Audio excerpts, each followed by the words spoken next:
Today on the channel, we're going to learn how to play Don't Stop Believing by Journey.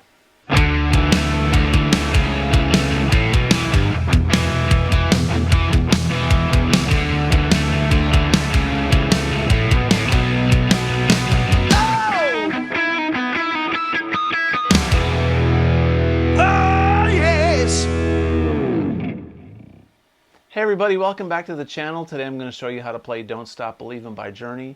This is a great song. Neal Schon is one of my favorite players of all time.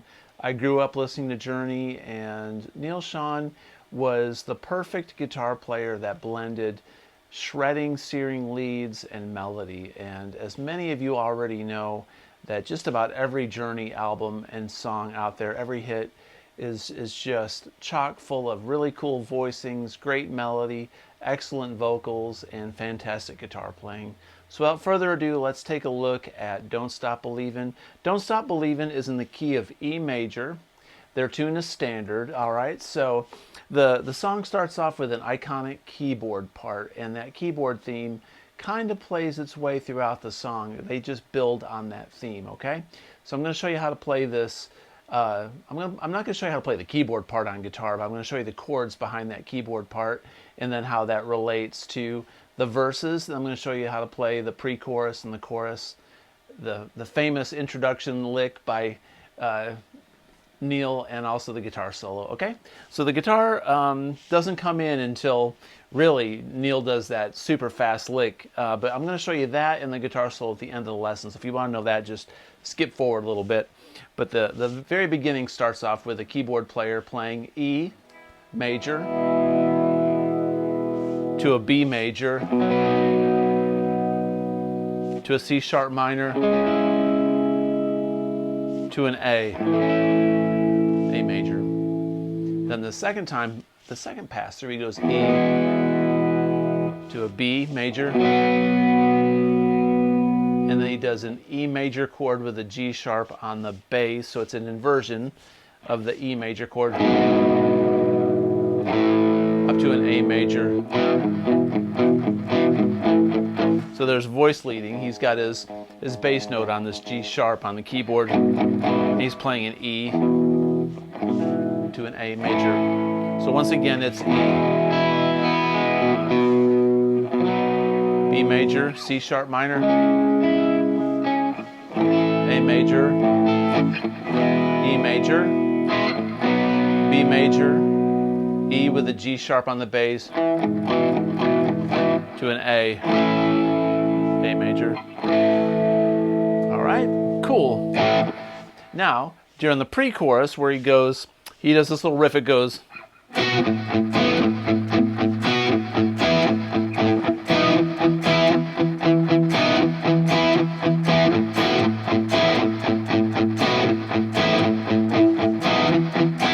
All right, so what I'm doing there is I'm basically going from an E or an A to an A to an E. You could chug on the A and go to an E. If you have another guitar player in the band or you want to do something a little bit different, you can play this inversion.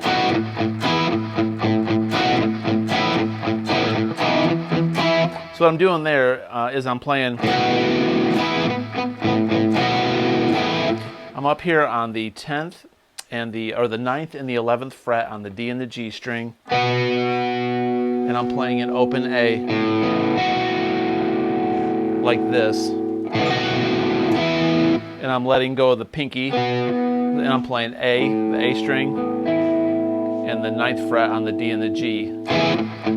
So really what I'm doing there is like I'm doing an E2 chord to an E chord, all with an A bass. And I'm chugging on this A string. Palm muting here. And I go to an E power chord like this, but I'm going. So I'm basically making that E major 7. So I'm playing the E power chord. I'm going to take this pinky and I'm going to make it a major chord, which is the 8th fret on the G string. going to resolve it to the E on the 9th fret on the G string. So it goes. I'm going to chug on the low E. I'm going to go. Then go back to.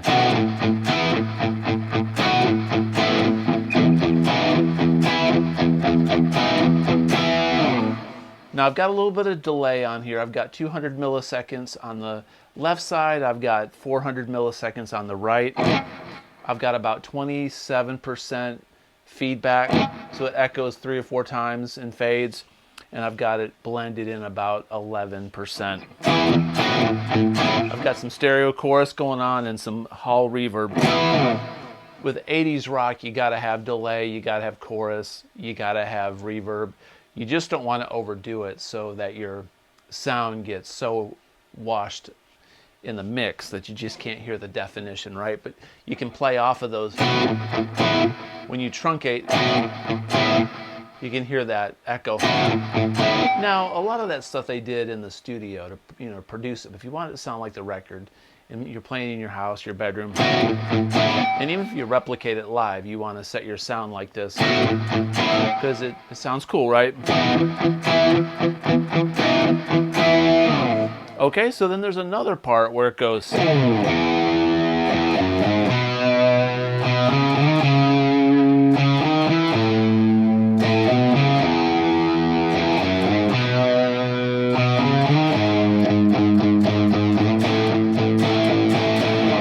Okay, so that's like a little instrumental break between verses. So what I'm doing there is low E, 2, 4, and then 2 on the A string on the B. We ride up. Then on the A string, that's 2, 4, 6, 4.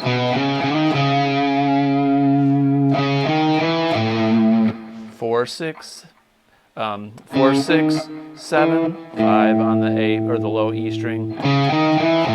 So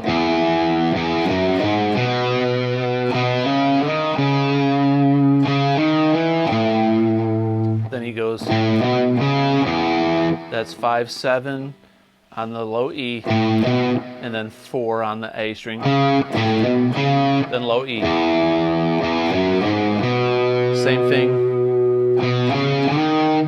Then this G sharp. So it follows the chord progression of the verse, right? And then they'll continue that theme.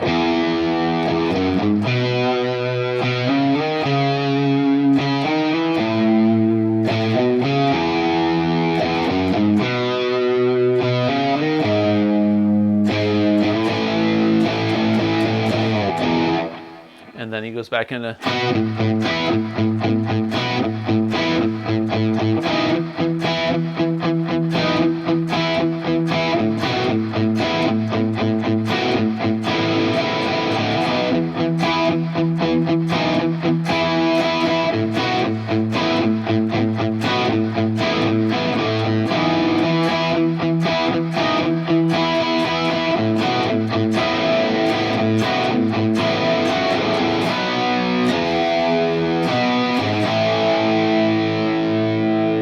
Right, so that part where he breaks down before the guitar solo goes B to E, and then B, G sharp, A.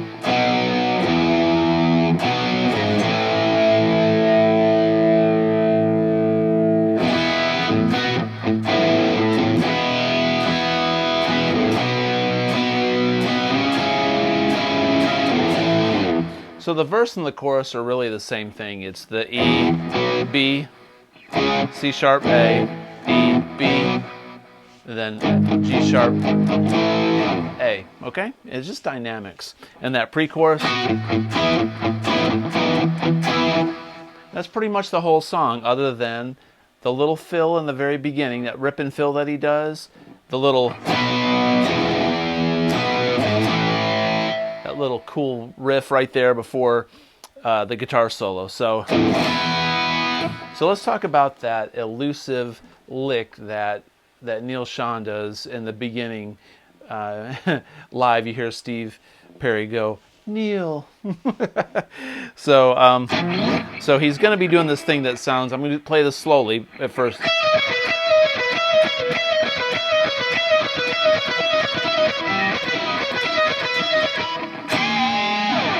All right, so what he's doing there is we're going to be on the 17th fret on the B string, and then we're going to go 16th fret, and then we're going to go 18, 16 on the G.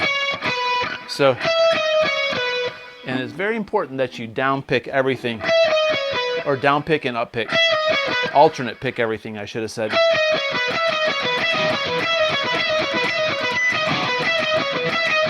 So when he starts off, he alternate picks.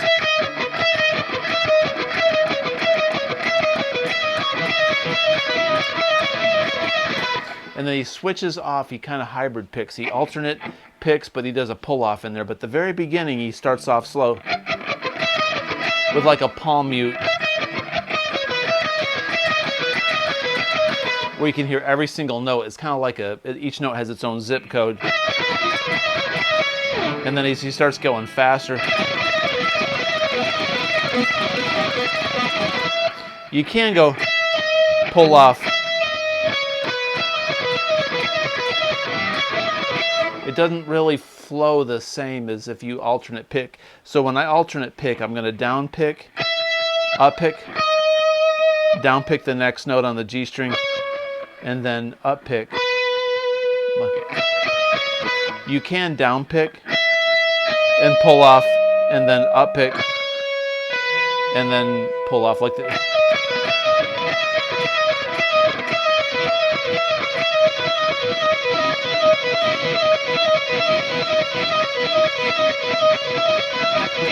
You can do that all down picks too.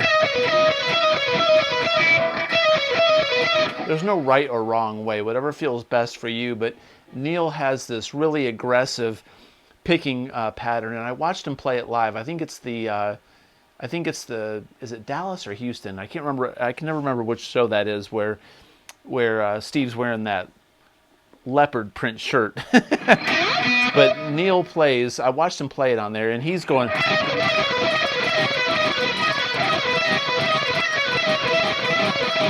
like that. And he's got a ton of like delay in chorus, so.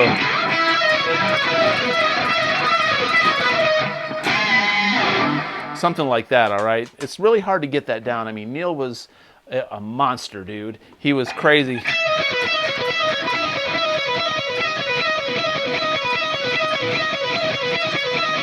So, I mean, it's smoother to do like pull-offs. I'm just picking it twice there. But if you can get that really aggressive picking down, it just sounds so nasty. And then that last bend is a bitch. So what he's doing there is he's playing the B and the E string on the 19th fret together. And I'm with my pinky and my ring finger. So when you're going, bad enough that you're doing 4 notes, 30-second notes or 64th notes. Then at the end of that riff, he goes. So we're going to play this double stop like that. We're going to play those 2 notes together and bend up like half a step,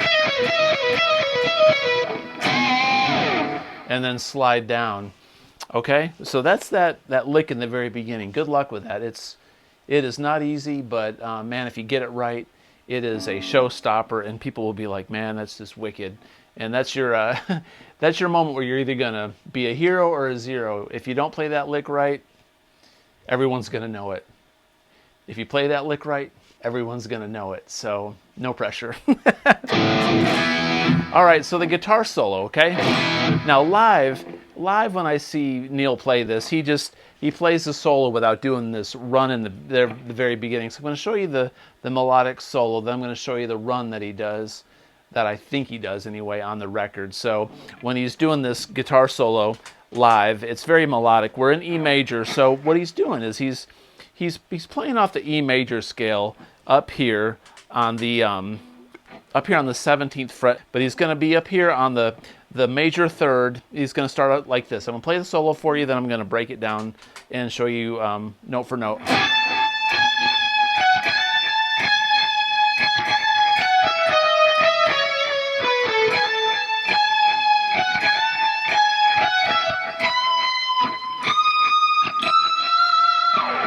Okay, so what he's doing there is he's going to be here on me, which is the major third. He's going to bend it up to the fourth. So in essence, what he's doing, he's doing an E major sus4 with that note. So the very first few notes of this solo are going to be. Now you got to bend that major third up to that fourth perfectly. You got to have really good pitch, and you got to bend it just right. You don't want to go like, it'll sound like a dying cat. And this is another solo that you got to get just right, because if you get it right, everyone's going to love it. If you get it wrong, everyone's going to cringe. And it's a lot of pressure, and that's one thing that made Neal great, is these solos were they were kind of shreddy, they were very melodic, they were memorable, and they were executed perfectly. And he did it well live too. So we repeat that phrase, and I put an F sharp in the middle of that on the 14th fret. Then he goes. So I bend up one more time and bend it back down.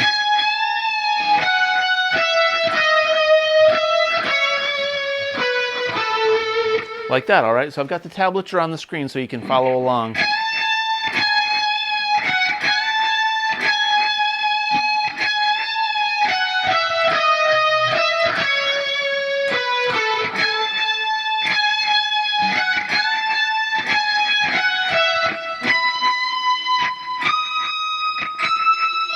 That's the hardest part right there. You got to go up here. If you're on a Les Paul, which I see him play it on a Les Paul in the video, you got to go up here on the highest fret. And since we're in E major, this last note on a Les Paul is a D, and that's the wrong note. So you got to bend that a half a step up without hearing it, and then resolve it to an E, like that. So that last note. So we're going to be here on the 19th fret without bending it, and then go up here on the 22nd fret and bend it up a half a step, but then hit it once you bend it. So it's a ghost bend. We're gonna bend half a step up, and then go one more half step and resolve to an E, like that. So in slow motion.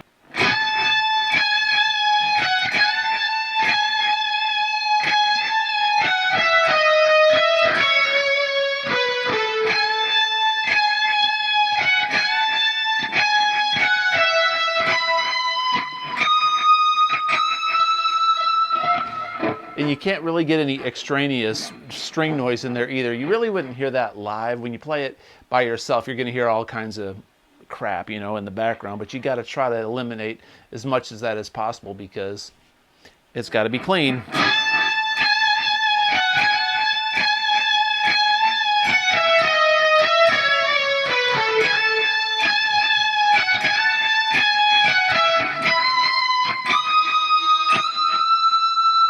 One trick to hitting that last note is to hit it as an up pick. That way you're not hitting the B string with it. So that's one trick that I sometimes I do it, sometimes I don't. But if you're bending high up on these frets, on the very upper register, if you up pick, you won't hit any extra strings, and it'll be a little bit cleaner, all right? Now on the record, Neal goes into that lead like... He does like this.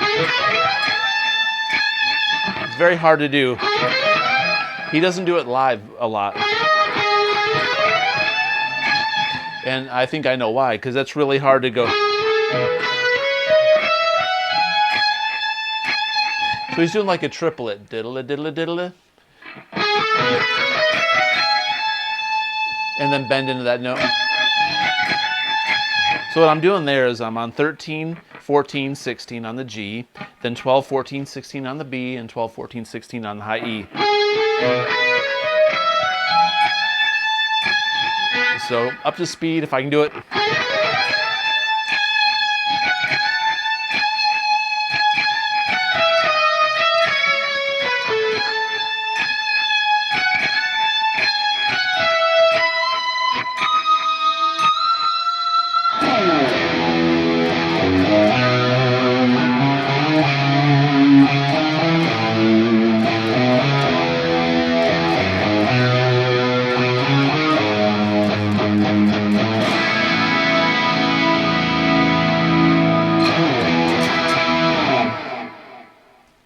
All right, so that's Don't Stop Believin' by Journey. I hope that you enjoyed the lesson and it was helpful. If it was, please consider subscribing, comment below, and as always, have a great day. Peace out.